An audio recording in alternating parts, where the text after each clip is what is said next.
The problem is not a lack of money. The oil industry is one of the best financed industries in the entire world. Literally trillions of dollars. Money can't move fast enough into new oil-producing regions in the States, for example. North Dakota is setting new records. Texas is setting new records.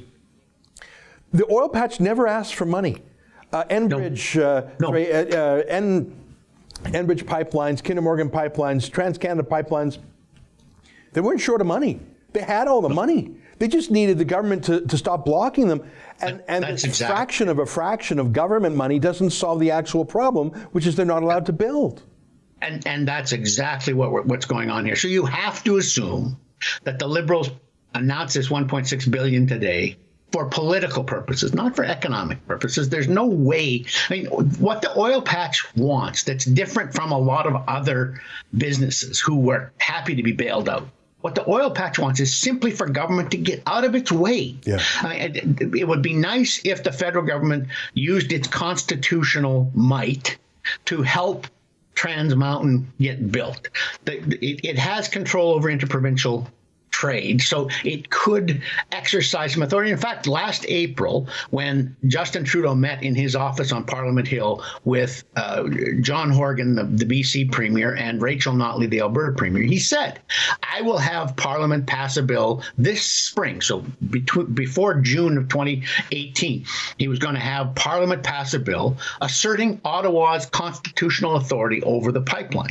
Now, that's not going to prevent its opponents from taking the matter to court. It's not going to be a magic wand that suddenly gets all the bulldozers and the pipe layers out and moving.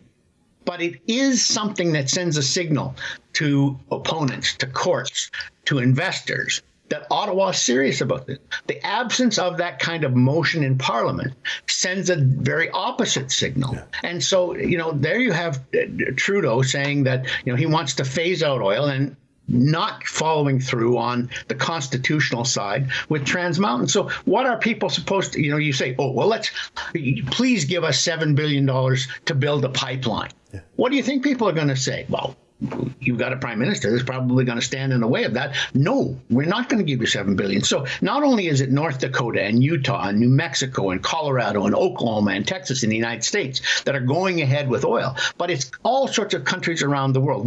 The latest estimate that I saw is about 2 months old. There would be $300 billion worth of investment in oil and gas around the world in the next 3 years. And that's better than it's been now for about 5 years. Mm-hmm. $300 billion over 3 years. And almost none of that was going to come to Canada. We are going to be below our average, our normal historical average for investment. And that's all because of politics. Not because there isn't oil there. Not because the geology is wrong. Not because we don't have a skilled workforce. It's all because of politics. Yeah. That's an excerpt from my daily show, The Ezra Levant Show, weekdays at 8 p.m. Eastern. Every day I do a monologue, interview a guest, and read my fan mail and my hate mail. To subscribe, go to therebel.media/shows.